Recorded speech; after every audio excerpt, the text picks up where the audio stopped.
好，咁啊第41條啦，咁啊第41條咧擺明係致敬緊呢個嘅2018年第40條，咁啊呢條死咗唔少人嘅係咪？因為大家其實係識得佢要交啲咩 test 嘅，即係佢知道啲人要，即係佢知道呢個嘅人咧係需要交 property test 同埋 air passenger departure test 嘅，咁但係死咗啦係咪？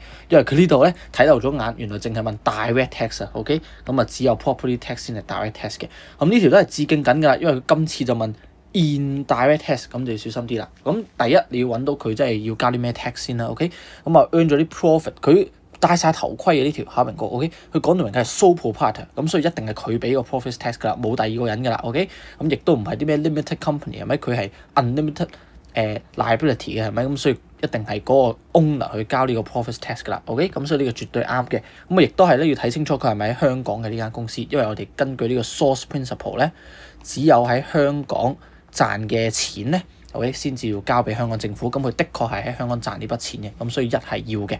咁跟住之後咧，purchase second hand car，second hand car 擺明係想陰你呢個 first registration tax，second 即係二手 ，first 係一手咁擺明係錯㗎啦 ，OK， 咁呢啲冇理由錯嘅。好啦，買一個二手嘅樓。OK， 買樓要交啲咩稅？買樓需要交 stamp duty， 參考翻2020年已經考過啦。OK， 如果到而家都未知 stamp duty 係收啲咩嘅話，就必須要溫書啦嚇。好啦，但係唔好留意，唔好唔記得留意呢個，又係啦。我買完層樓，我點解佢要同你講佢點樣用呢嚿嘢？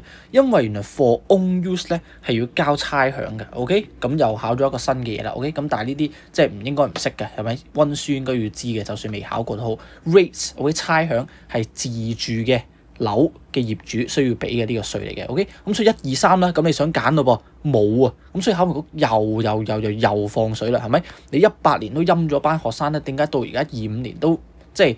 又係啦，個氹已經掘到七七八八，你都最尾唔肯擁埋啲考生落去咧，係咪？咁結果你知自己有啲問題喎，咁你發現原來 indirect tax、profit tax 係 direct tax 嚟嘅 ，OK， 咁所以答案就係 boy。